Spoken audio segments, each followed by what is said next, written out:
Hello दोस्तों, स्वागत है आप सभी का हमारी आज की इस वीडियो में। दोस्तों, मेरा नाम प्रिया है और मेरी उम्र 24 साल है। दोस्तों, आज मैं अपने साथ हुई एक ऐसी घटना के बारे में आप सभी को बताऊंगी जिनको सुनकर शायद आप सभी लोग सोचने पर मजबूर हो जाएंगे। दोस्तों, उन चारों लड़कों ने मुझे बहुत ज्यादा पैसे दिए और एक रात के लिए ले गए। जब वह वहां पहुंचे और मेरे जिस्म से अपनी हवस पूरी कर ली तो अचानक उनका पांचवा दोस्त भी आ गया। मगर वह जैसे ही कमरे में अंदर आया तो उसकी चीख निकल गई, क्योंकि हालात इंसान से कब क्या करवा देता है जिसके बारे में इंसान कभी भी सोचा नहीं होता। या यूं कहे कि कभी कभी जिंदगी में हालात ऐसे आ जाते हैं जो इंसान को खत्म कर देते हैं। और मैं भी ना कभी पूरा होने वाली ख्वाहिशों के सफर पर निकल पड़ी थी। मैं रात के 12 बजे से उस छोटे से कमरे में बिस्तर पर पड़ी हुई थी और एक के बाद एक दूसरे लड़कों ने मुझे नोच डाला था। दर्द पूरी तरह से अपने चरम सीमा पर था, लेकिन यह सब कुछ मैंने अपनी मर्जी से अपनाया था। ना ही मुझे अपने कपड़ों का होश था और ना ही जिस्म में उठने वाली दर्द भरी लहर का। दो ही लड़कों ने मेरा हाल ऐसा कर दिया था कि मेरा सारा शरीर जख्मी हो गया था। सोचकर ही मेरी आत्मा कांप रही थी कि और भी दो लड़के मेरे साथ अपनी हवस पूरी करने आने वाले थे और मुझे पूरी खुशी से उन्हें वक्त देना है। जिंदगी में मैंने कभी सोचा भी नहीं था कि मेरी कोई रात ऐसी भी होगी। यह सब मैं एक बड़ी कीमत के लिए कर रही थी, इसलिए पीछे हटने का कोई सवाल ही नहीं था। मेरे घर वालों की जिम्मेदारियां ही मुझे इस रास्ते पर ले आई थी कि मुझे एक रात उन चारों लड़कों के साथ गुजारने के लिए हामी भरनी पड़ी। आम हालत में तो किसी लड़की के लिए ऐसा सोचना भी मुमकिन नहीं, लेकिन मेरे घर के हालात और घर की जिम्मेदारियां ऐसी थीं कि मुझे यह फैसला करने में ज्यादा वक्त नहीं लगा था। वह सब बेहद सेहतमंद और तंदुरुस्त थे। उनकी ताकत के आगे मैं कुछ भी नहीं थी। यह पहली दफा था जब मुझे किसी मर्द ने छुआ था। दूसरे लड़के के निकलते ही तीसरा लड़का जो इंतजार कर रहा था वह कमरे के अंदर आया। मैं गहरी सांस बाहर निकाल रही थी और मैं थोड़ा वक्त चाहती थी, लेकिन वह कहने लगा, इतना वक्त नहीं है मेरे पास, क्योंकि बाहर उसका और भी एक दोस्त इंतजार में बैठा है। उसकी बात सुनकर मेरी आंखों से आंसू बह निकले, लेकिन वह मेरे पास चला आया और मेरे आंसुओं को नजरअंदाज करता अपना शिद्दत मुझ पर भी खेलने लगा। मेरे तन में बर्दाश्त की शक्ति खत्म हो रही थी। मैं बार बार उसे खुद से दूर करने की कोशिश करती, लेकिन वह उतना ही मुझ पर हावी होने लगा। ऐसा लग रहा था जैसे उसे खेल में मजा आ रहा है और मेरे धक्का देने पर वह पहले से भी ज्यादा ताकत में मेरे करीब आता। इसलिए अब मैं उसे रोकने की गलती नहीं कर रही थी और खामोशी से खुद पर गुजरने वाली इस सितम को बर्दाश्त कर रही थी। 1 घंटे तक वह अपने प्यास बुझाता रहा और जाते जाते उसने अपने दांतों के निशान मेरी गर्दन पर छोड़ दिया और कहने लगा कि अगर उसे दोबारा मौका मिला तो वह मेरे पास दोबारा वक्त जरूर गुजारने जरूर आएगा। उसके जाने के बाद मैंने एक निगाह अपने तन पर डाली तो मैं कांप गई। जिस्म का कोई हिस्सा ऐसा नहीं था जहां जख्म मौजूद न हो। तीसरे नौजवान ने तो हद से ज्यादा मुझे जख्मी कर दिया था। जगह जगह उसके दांतों को निशान पड़ चुके हैं और फिर बचे उस एक लड़के ने भी 1 घंटा मुझे इस तरह अपनी हवस का निशाना बनाए रखा। उन लोगों को मुझ पर जरा भी रहम नहीं आया था, और आता भी क्यों। उन्होंने एक बड़ी रकम के बदले मेरी एक रात खरीदी थी। वह तो अपना अपना पैसा वसूल रहे थे और यह एक रात मेरी जिंदगी की काली घनी रात बन गई थी। मेरा हाल ऐसा था कि मुझे कुछ होश नहीं रहा।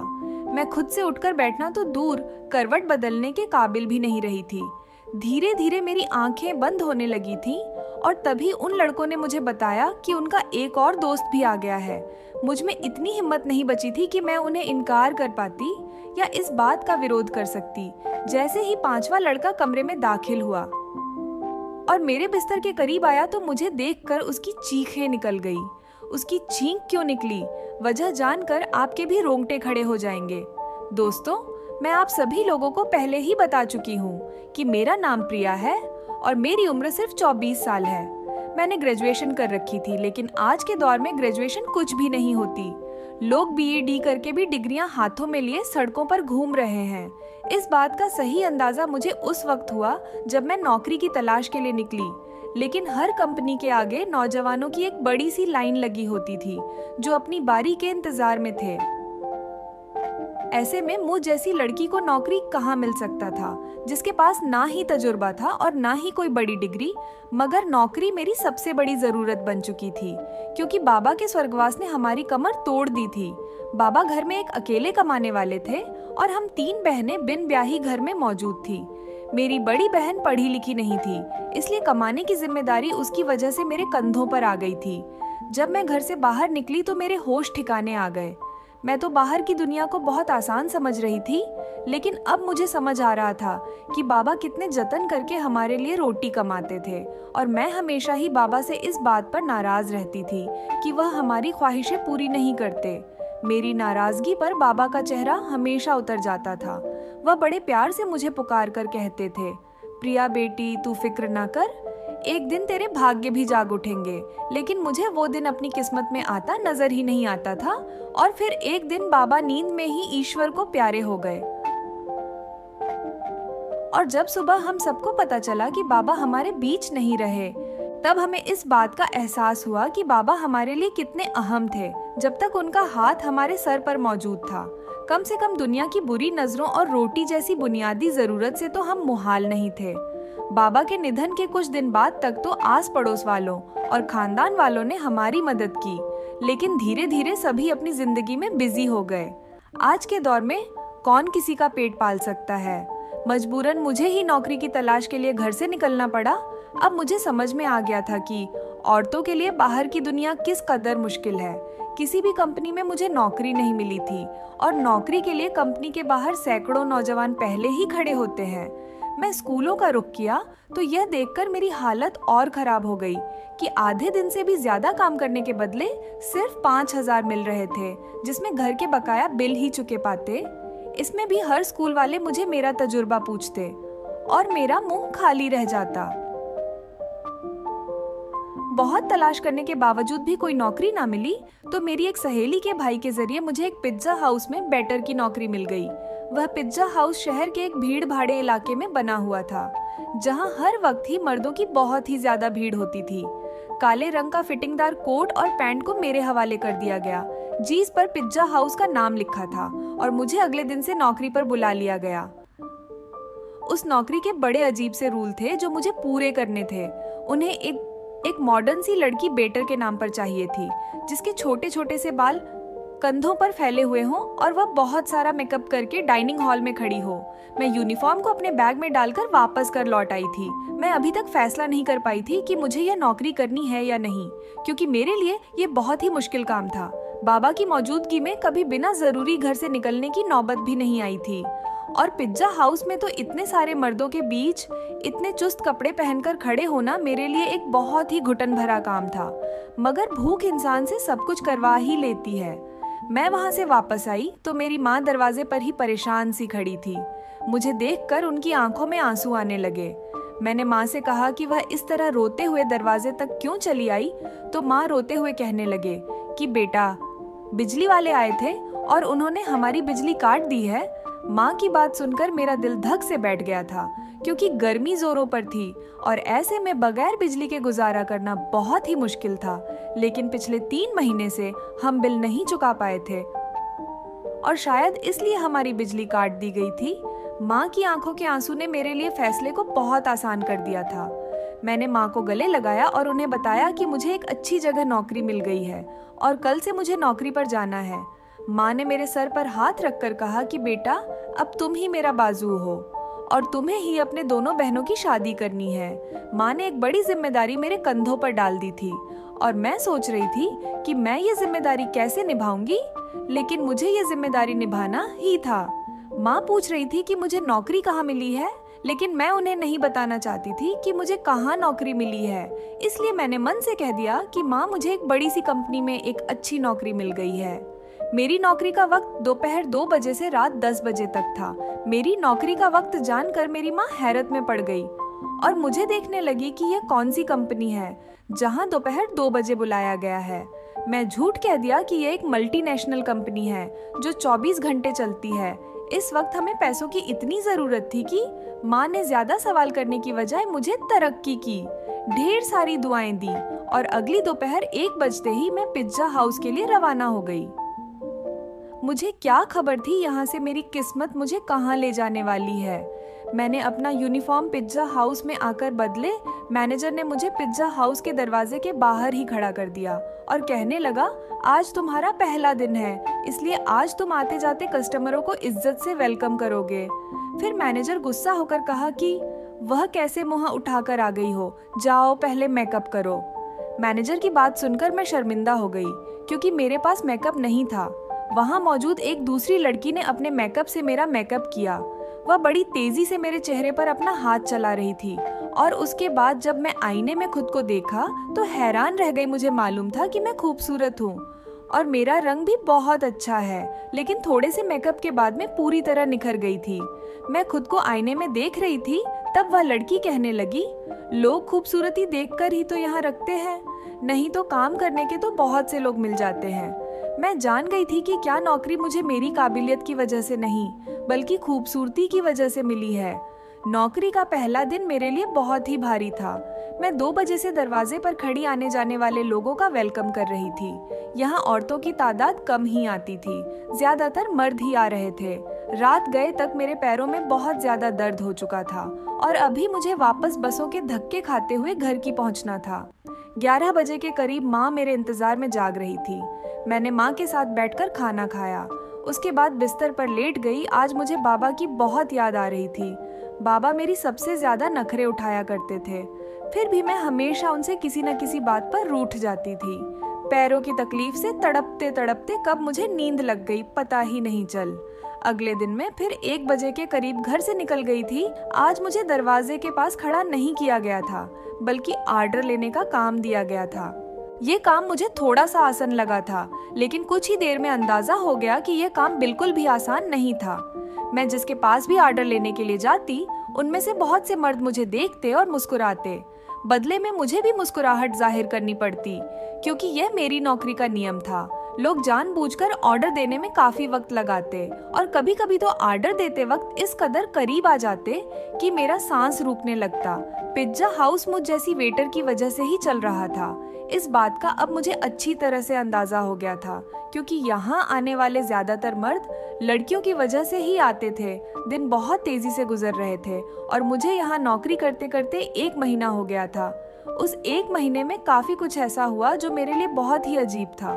मर्दों की अजीब निगाहें, ऑर्डर देने के बहाने डबल मीनिंग शब्दों को सुनना। लेकिन उस नौकरी की सबसे अच्छी बात यह थी कि तनख्वाह से हटकर उस 1 महीने में टिप के काफी पैसे जमा हो गए थे। मैंने उन पैसों से बिजली का बिल भर दिया था। धीरे धीरे मैं पिज्जा हाउस के माहौल में ढल गई थी। 4 लड़के रोज ही शाम के वक्त पिज्जा हाउस आते और सबसे कोने वाले टेबल पर बैठ जाते। चूंकि वह टेबल मेरे ही हिस्से में था, इसलिए मैं रोजाना उनके पास ऑर्डर लेने के लिए जाती थी। वह चारों ही नौजवान 25 से 30 साल के थे जो मुझे गहरी निगाहों से देखा करते थे। आज भी मैं उनके पास ऑर्डर लेने के लिए गई तो उनमें से एक कहने लगा कि तुम बहुत मजबूरी में नौकरी करती हो ना। मैंने हाँ कह दिया। उसने फौरन ही अपना कार्ड निकालकर मेरे आगे रखा और कहने लगा, तुम बहुत ही शरीफ लड़की लगती हो, अगर कभी किसी मदद की जरूरत पड़े तो याद कर लेना। मैंने बिना सोचे समझे वह कार्ड उठाकर अपने कोट की जेब में रख लिया। उसके बाद यह सिलसिला चल पड़ा। रोज ही मैं उनका ऑर्डर लेने जाती और उनमें से कोई ना कोई मुझसे कोई सवाल पूछ लेता। रोजाना होने वाली इस मुलाकात की वजह से हम थोड़े एक दूसरे से खुल गए थे। फिर एक दिन माँ ने मुझे बताया कि तुम्हारी बड़ी बहन के लिए बहुत अच्छा रिश्ता आया है और वह लोग जल्दी शादी करना चाहते हैं। माँ की बात सुनकर मैं परेशान हो गई क्योंकि अभी तो मैंने घर का खर्चा ही अपने कंधे पर उठाया था। शादी के बारे में मैं सोच भी नहीं सकती थी। माँ कहने लगे, तू अपनी कंपनी से लोन ले लो, कितनी बड़ी कंपनी है, लाख रुपए मिल गया तो तेरी बहन की अच्छे से शादी हो जाएगी। मेरी बड़ी बहन भी 27 साल की हो रही थी और माँ उसकी तरफ से बहुत परेशान थी। मैंने माँ की बात का कोई जवाब नहीं दिया, लेकिन माँ की आंखों में मुझे चमकती हुई उम्मीद साफ दिखाई दे रही थी। माँ को यकीन था कि मुझे कंपनी से लोन मिल जाएगा और मैं सोच रही थी कि मेरे झूठ ने मुझे कहाँ फंसा दिया। अगले दिन मैं नौकरी पर भी सारा वक्त परेशान रही और यह बात मेरे साथ काम करने वाली लड़की ने नोट कर ली। वह मुझसे कहने लगी कि क्या बात है प्रिया, आज तुम बहुत ही ज्यादा परेशान लग रही हो। मैंने उसे बता दिया कि बड़ी बहन की शादी करनी है और मेरे पास बिल्कुल भी पैसे नहीं है। मेरी बात सुनकर वह कहने लगी, तो इतना खर्च करने की क्या जरूरत है, सादगी से शादी कर दो। उसकी बात सुनकर मैं सोच में पड़ गई। वह ठीक ही तो कह रही थी, इतना मसाला बनाने की जरूरत क्या है। घर पर आकर मैंने माँ को वही मशविरा दिया कि वह सादगी से बहन की विदाई कर दें। लेकिन मेरी बात सुनकर मन कहने लगी कि हर किसी को हमारे मसलों की जानकारी नहीं है। लड़के वालों ने पहले ही दहेज के नाम पर एक लंबी लिस्ट दे दिए हैं और अगर मैं खाली हाथ तेरी बहन को विदा कर दिया तो उसके ससुराल वाले सारी जिंदगी तेरी बहन को बातें सुनाते रहेंगे। माँ की बात सुनकर मुझे गुस्सा आ गया और मैंने कहा कि फिर ऐसी जगह शादी करने की क्या जरूरत है। मेरी बात सुनकर माँ नाराज हो गई और कहने लगे, ना जाने कैसे कैसे करके तेरी बहन का एक अच्छी जगह से रिश्ता आया है और तू उसमें भी नुक्स निकाल रही है। अगर आज तेरा बाप जिंदा होता तो मुझे तेरी मिन्नतें ना करनी पड़ती। वह खुद ही अपनी बेटी के लिए कैसे भी करके पैसों का इंतजाम कर लेता। माँ की आंखों में आंसू आ गए थे और उनकी बात ने मेरा दिल भी दुखा दिया था। वह ठीक ही कह रही थी। अगर बाबा जिंदा होते तो वह किसी भी तरह से पैसे जमा करते। मैंने माँ को गले लगा लिया और उनसे वादा किया कि मैं जल्द ही पैसों का इंतजाम कर लूंगी। मैं खुद भी नहीं जानती थी इतने सारे पैसे मुझे कहाँ से मिलेंगे। बाप का साया औलाद के लिए बहुत बड़ा आशीर्वाद होता है। वह अपनी जान पर खेल कर भी औलाद को जिंदगी के सारे सुख देता है और मेरे लिए अपने बाप की जगह लेना बहुत ही मुश्किल था। दिन यूं ही परेशानी में गुजर रहे थे। मैंने पिज्जा हाउस के मैनेजर से पैसों की बात की, लेकिन मेरी बात सुनकर जिन नजरों से उन्होंने मुझे देखा था, मैं खुद ही जमीन में गड़ गई थी। उस दिन वह लड़के फिर से पिज्जा हाउस आते हैं। मैं उनका ऑर्डर लेने गई तो उनमें से एक कहने लगा, क्या बात है, आज तो आपका चेहरा बिल्कुल ही उतरा हुआ है। उसके बाद सुनकर ना जाने क्यों मेरी आंखों में आंसू आ गए थे। वह बार बार पूछने लगा कि मैं उसे अपनी परेशानी बताऊं। ना चाहते हुए भी मैंने उसे अपना परेशानी बता दिया, क्योंकि मुझे भी किसी ऐसे इंसान की तलाश थी जिसके आगे मैं खुलकर अपना दर्द बयां कर सकूं। मेरी बात सुनकर उनके चेहरे पर मुस्कुराहट आ गई और वह कहने लगे, इतनी छोटी सी बात के लिए आप इतना परेशान हैं। हमने आपको अपना कार्ड इसलिए दिया था कि कोई भी परेशानी हो तो आप हमें याद कर लेना। मैं हैरत से उनके चेहरे देखने लगी। मैं यह सोच भी नहीं सकती थी कि वह 4 अजनबी लड़के मुझे पैसे दे सकते हैं। वह कहने लगे, 1 लाख देना उनके लिए कोई बड़ी बात नहीं है, लेकिन मुझे भी उनके कुछ काम आना होगा। उनकी बात सुनकर मैं समझ गई कि आखिर उन लड़कों को मुझसे क्या काम हो सकता था। ये बात समझने में मुझे ज्यादा देर नहीं लगी थी। मैंने फौरन ही घबरा कर कहा कि मैं एक शरीफ घर से संबंध रखती हूँ, मैं कोई गलत काम नहीं करती। चारों लड़के कहने लगे कि हमने सिर्फ पेशकश की है, कबूल करना न करना आपकी मर्जी है, लेकिन आज के दौर में 1 लाख आपको कोई भी नहीं देगा, चाहे वह आपका कोई भी रिश्तेदार ही क्यों ना हो। बात तो उनकी भी बिल्कुल ठीक थी, लेकिन मैं अपनी इज्जत गिरवी रखकर लाख कृपया लेना नहीं चाहती थी, इसलिए मैंने उन्हें साफ इनकार कर दिया। मैं हालात से पूरी तरह टूट चुकी थी। जब मैं घर लौट कर आई तो मेरी माँ और बहन मेरे इंतजार कर रही थी। माँ ने बताया कि दीदी के ससुराल वाले इसी महीने ही शादी करने को कह रहे हैं और वह दीदी के साथ साथ तुम्हारी छोटी बहन को भी अपने छोटे बेटे के लिए लेना चाहते हैं। इसी तरह खर्चे में दोनों शादियां हो जाएंगे। छोटी बहन के रिश्ते का बात सुनकर जहां मुझे खुशी हुई थी, वही इसी महीने की बात सुनकर मेरी जान निकल गई थी, क्योंकि अभी तक पैसों का कोई इंतजाम नहीं हो सका था और माँ और बहन मुझसे उम्मीद बांधे बैठे थे। मैंने एक नज़र अपनी दीदी के चेहरे पर डाली। वह बहुत खुश नजर आ रही थी। मैं भी दीदी के ससुराल वालों से मिली थी। वह लोग भी बहुत अच्छे लोग थे, लेकिन आज के दौर में सादगी और बिना दहेज के कौन दुल्हन ले जाता है। मैं अपनी बहनों की खुशी को हमेशा कायम देखना चाहती थी। मैंने माँ से कहा कि आप शादी की तारीख पक्की कर दें, पैसे का इंतजाम हो जाएगा। मेरी बात सुनकर तो घर में खुशी की लहर दौड़ गई, लेकिन घर वाले इस बात से बेखबर थे कि यह खुशी उन्हें मेरी बर्बादी के बदले मिलने वाली थी। अगले दिन मैंने उन चारों लड़कों से हाँ कह दिया। चारों मुस्कुराकर कहने लगे कि हम जानते थे कि आप जरूर मान जाएंगी। उन चारों ने एक रात के लिए मुझे अपने साथ ले जाने की बात की। मैंने माँ को बता दिया कि साल के खत्म होने की वजह से कंपनी में बहुत ज्यादा काम है और मुझे एक रात कंपनी में ही गुजरना होगा। कंपनी में मेरा लोन मंजूर कर लिया है, इसलिए मैं उनकी बात मानने को मजबूर हूँ। लोन पास होने के बाद सुनकर माँ खुश हो गई और उन्होंने मुझे रात रुकने की इजाजत भी दे दी।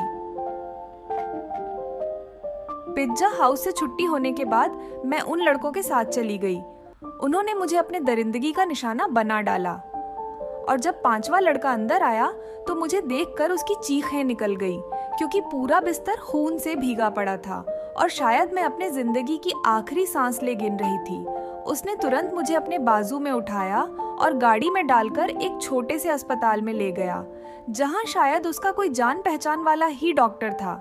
कई घंटे आईसीयू में रहने के बाद मेरी हालत कुछ बेहतर हुई, लेकिन मेरा जख्मी शरीर मेरी बर्बादी की गवाही दे रहा था। वह लड़का उन 5 का ही दोस्त था, लेकिन उसके अंदर इंसानियत अभी बाकी थी और उसे मुझ पर रहम आ गया था, वरना शायद मैं बिस्तर पर ही दम तोड़ जाती। मैंने माँ को फोन करके बता दिया था कि मेरी कंपनी से छुट्टी नहीं हुई है। उस लड़के ने अस्पताल का सारा खर्चा खुद उठाया था और अपने दोस्तों से वह लाख रुपए लेकर मुझे दिए। वह चारों बहुत ही अमीर कारोबारी लोगों के बेटे थे, जो चाहते तो बगैर मुझे बर्बाद किया भी मेरी मदद कर सकते थे। ठीक होने पर मुझे अस्पताल से छुट्टी मिल गई थी और रकम भी मेरे हाथ में आ गई थी, लेकिन अब कुछ भी पहले जैसा नहीं रहा था। उस लड़के ने मुझे अपनी फैक्ट्री में नौकरी का ऑफर दिया और यकीन दिलाया कि मैं वहाँ इज्जत से नौकरी कर सकूंगी। मैंने उसकी बात मान ली और आज मैं उस लड़के की फैक्ट्री में नौकरी कर रही हूँ और मेरी दोनों बहनों की शादी भी हो गई। एक बात तो मैं अच्छी तरह से जान गई थी कि आज के इस दौर में बगैर किसी मतलब के कोई भी किसी की मदद करने वाला नहीं है। दोस्तों, हमेशा नौकरी करने वाली लड़कियों को इज्जत की नजर से देखें, क्योंकि क्या पता वह किस मजबूरी की हालत में अपने घरों से निकलती है। दोस्तों, आप सभी को हमारी वीडियो कैसी लगी कमेंट करके हमें बताइएगा जरूर। आशा करती हूँ कि हमारी वीडियो आप सभी को पसंद आई होगी। सो आप सभी हमारी वीडियो को लाइक करने के साथ चैनल को सब्सक्राइब जरूर कीजिए। धन्यवाद।